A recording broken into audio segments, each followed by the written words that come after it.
Hello friends, I am Dr. Suchita Vishwakarma from School of Management Sciences, Lucknow. Today I am going to discuss with you a topic which is of great relevance, and that is logistics and its evolution and objectives.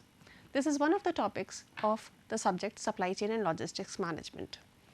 Now, before we actually understand that what logistics is and what is the evolution and objective, I am sure you all have already undergone through the concept of supply chain, which basically means that supply chain is includes all the activities and all the processes, all the people who are uh, involved in flow of material, uh, money and information from the sources to the end customers and then reverse. So, logistics is one of the very important part of supply chain. Now, before we actually start the topic of evolution, let us also understand that why logistics is so very important. Various studies in the past have actually shown that logistics actually incurs approximately 30 to 40% of the total cost which is incurred in supply chain.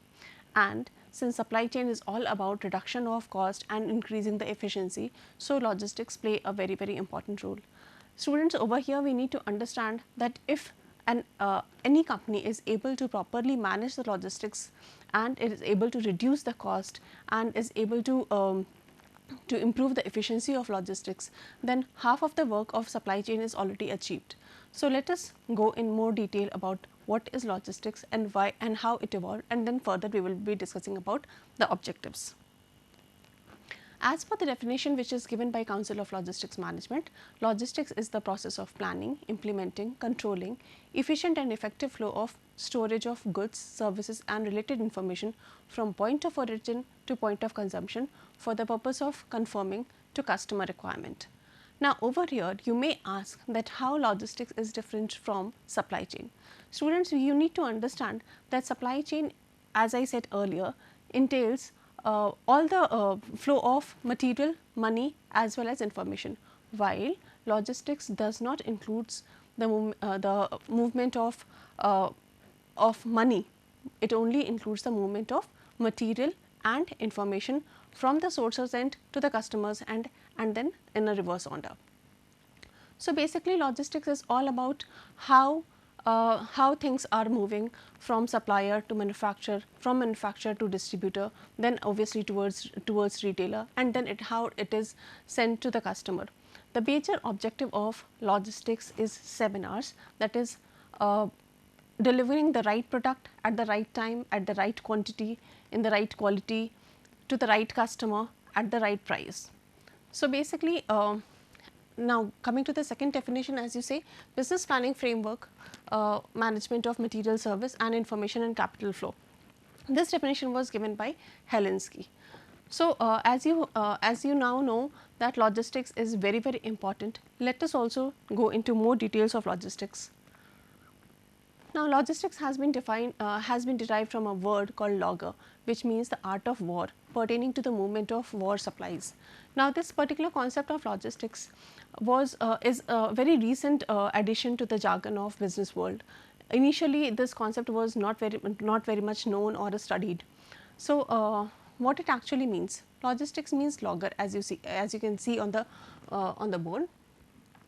So, logger is means of art of war. Earlier what used to happen, basically if you understand, most of our subjects have been derived from somewhere from the military, from maybe the French or maybe the German culture.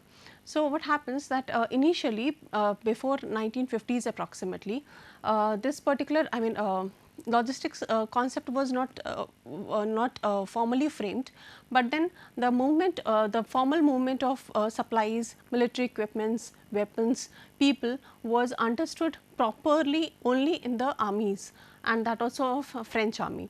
So, from there people started, the business world started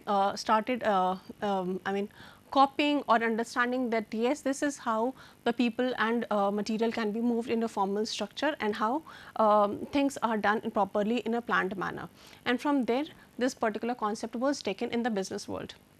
As you can see, the term logistics was first used by Henry Jomini and Alfred Thayer Mahan. So, they were the first to tell that yes, this is what logistics is all about. So, let us further move ahead. to the evolution of logistics. Now, the logistics evolution can be understood in multiple phases. So, we will go one by one. As you can see from this particular diagram itself, that earlier during 1960s it was a fragmentation stage, then it changed to evolving in integration and then total integration, and that is how. So, let us go in more detail about it. From this particular diagram you can see that during up till 1950s, logistics, as I said earlier also, was analogous to military and supplies only, where it was done in a formal and planned manner. Before that, none of the business, companies in the business world were taking this particular concept very seriously, or were not able to identify the implications of planning or not planning the logistics in a proper manner.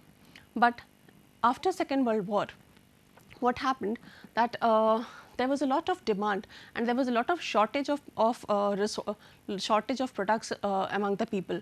So, demand actually rose tremendously, and in order to meet those demands by the people after Second World War, the companies started producing in large numbers. That means they started focusing on mass production. In order to do the mass production, they had to get a good amount of supplies in terms of the raw materials and all. So, there was a requirement to get a regular and continuous and large amount of supplies from their suppliers. Then again, obviously after supplying, they used to process it, they used to manufacture the products, and then again there was a need to distribute it to the distributors so that it is ultimately sent to the customer for consumption. So, over there the objective of the companies was to increase the production in order to increase the profits. But then that was the phase when actually companies were facing problem in terms there were limited warehousing facilities, limited transportation. As a result, there was a lot of delay in production. There were a lot of challenges which were faced by the companies in terms of the cost of transportation, cost of warehousing, cost of holding these goods was increasing. But then that particular time also they did not focus much about reducing the cost. They focused on only the profit maximization. But later on in 1960s, in fact after the recession of 1958, this was felt that the cost of production is going very high, and so after 1958, or maybe you can say 1960s or so, the various managers, various authors also started working on how to reduce the cost of production, and there they identified that if we collectively reduce the cost of the individual activities, that is transportation, warehousing, inventory management, inventory holding, carrying cost and all these things, then obviously we can reduce the overall cost of production. And so, in order to reduce the cost of production, they started calculating the cost of each and every, and they started trying to find out that what are the better ways to reduce the cost. And this particular phase was also called as fragmentation, because during this phase all the activities were considered as an individual activity and were not taken as a collaborative concept. So, as you can see, this particular phase is all about cost reduction. Then after 1980s, the next era came, which was also known as the era of consolidation, because over here during this particular phase the focus was more on customer services. The people, the customers started getting the products, but they were more during this particular phase competition also increased, and due to increase in competition the customers were obviously able to get lot of products, but then they were now preferring those companies which were giving them better services, better quality of good at the right time, at the right place. And so this concept of customer services got more focused.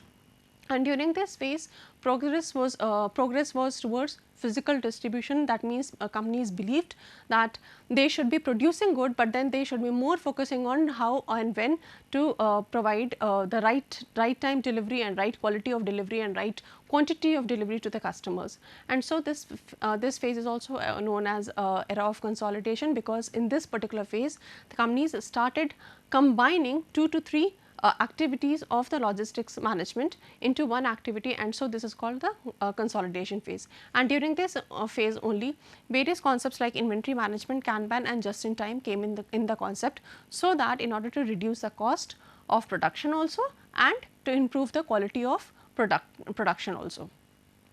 After 1990s, that means after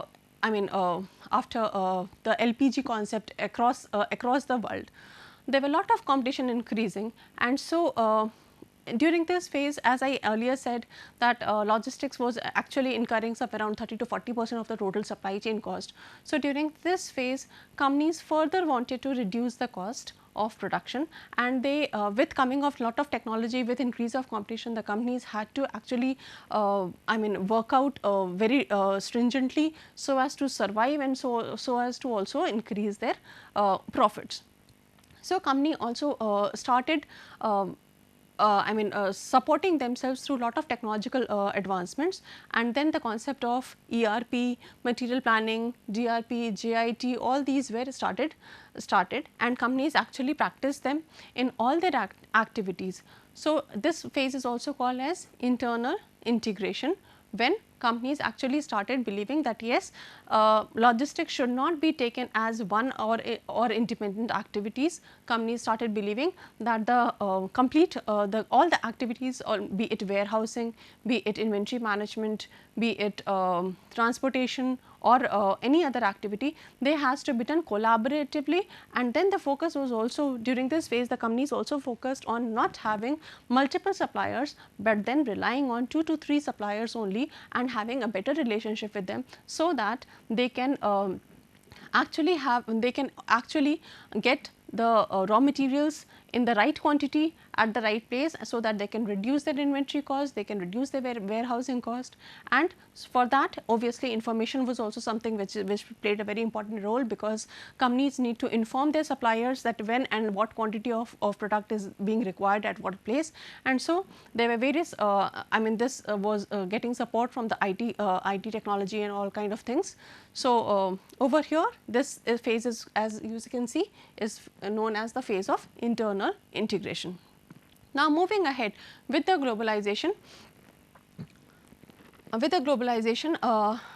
companies actually started producing and taking the leverage of economies of scale, and taking leverage of the countries and the places where they can get the best of the resources, best of the human resources also, best of the material resources also, and best of the competencies also. So during after 2000 in the 21st century rather, companies started believing that they cannot restrict themselves in the boundaries of any national country, and so they need to move from one country to another in terms of trade, for improving the quality of the product, and for increasing the competitiveness, for improving, and for that the companies had to actually procure the goods, the raw material from distant places, maybe from across the border. And so there was a lot of requirement of improving the efficiency of logistics, so as to reduce the time of delivery, and so also as to reduce the cost of production. And this phase is called the total integration phase. Now, since we have now understood about the evolution and why it is so very important, now let us move towards the objectives of logistics management. Now, logistic management has various objectives. The first and the foremost is the inventory reduction. Now, what do we mean by inventory reduction? It is basically a phase, it is basically a concept in which the companies try to continuously reduce the amount of inventory that they are holding.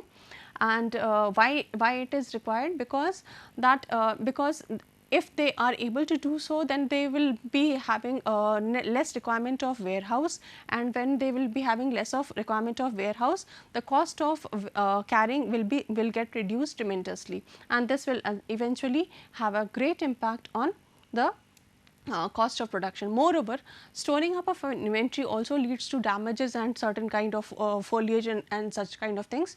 So, the companies started believing in the concept of JIT, which is just in time. That means the raw material should reach at in a small quantities at the particular place where the production is required. So, this is what is called inventory reduction. Now, coming to the second objective, which is effective communication system. As I said that companies now started post 1990s, companies started to have fewer suppliers, but good relationship with these suppliers. So, there was a lot of need of effective communication system with the suppliers, with the distributors, so that we can get the information, the company can get the information that at what time, what quantity, what kind of material is required and what has to be distributed, so as to meet the customer's requirement. So, effective communication, which was obviously aided by IT technologies, was of great relevance. Now, the third objective is cost reduction and profit maximization. Obviously, all the companies do believe in cost reduction and profit maximization, because only when the companies are able to reduce the cost and with sustaining the proper quality of the product, then only they will be able to survive with a competitive edge, and then only they will be able to provide profit to the company itself, and obviously share that profit percentage with the stakeholders also. The next objective is quick response, which means that see students, the customers are very their changes, the taste and preferences of the customers are very dynamic, and even the in the last 20-30 years, if you see last 2-3 decades, if you see, the business environment has been very dynamic. There has been lot of changes in terms of various factors of the environment, and so there was a lot of need for the companies to quickly change their type of product, maybe type of product, quality of product, or even yes, type and quality of product according to the changing needs of the customers. And so there was a need of quick responses. Moreover, various promotional programs also being planned by the marketing people of the companies also lead to increase and decrease of the sales. So, according to that also the company needs to have a quick response in terms of production also. So, this is all what is required, and this can only be done if we are able to manage proper logistics, we are able to get connected to the suppliers, we can increase and decrease the amount of inventory that is required. So, this is what is called quick response. The next objective of logistics is consistent delivery process and increasing the efficiency. As I said in the previous objective, most of the companies actually are focusing on providing right product at the right time, at the right place, to the right customer. So, basically a smooth chain was required, a smooth transportation, smooth warehousing, where there are no hurdles and the product can be delivered in an automated process without manual interventions, or maybe in a smooth way, so that the customer is getting the right product at the right time and is satisfied. So, in order to do so, all the independent activities had to be very coordinated, had to function and at a very coordinated manner, and this would lead to increased efficiency. That means overall reduction of cost and increase of profits. Then the last is reduced damage. The second last is reduced damage. As you can very well understand that transportation is one phase, even transportation and warehousing are the phases which always led to lot of damage to the product because of storing it for maybe a longer time period. And so, there was a lot of concern among the companies and the managers to reduce damage. So, they found out the solution that if they would have lesser inventory, there will be a lesser requirement of facilities which would reduce the damage, and overall it will reduce the cost of production and cost of the complete supply chain as well. And then improved quality. Improved quality talks about improving the quality of the product, and improvement of quality does not only means that the end quality of the product should be improved. It also means that the quality of production should be improved, so that there is lesser wastage of raw materials, so that the company can also reduce costs. So, over here the various concepts like TQM, various concepts like Kanban and JIT, and all these concepts were taken into consideration, so that the company can improve the quality of the product in the complete supply chain. So, over here we have discussed about the objectives and the evolution. I hope this is very clear. Now, if you want to let us recapitalize once again that this is the evolution of logistics. Over here you can see that this was the fragmentation phase in which all the activities were independent and the companies were not focusing it in a collaborative and cooperative manner, but during 1980s they started collaborating or combining 2 to 3 activities together, which led to material management and evolvement of 2 concepts, which was material management and physical distribution. And then in the total integration phase, as you can see, all the activities were combined to form logistics, which is of great importance. Thank you, students.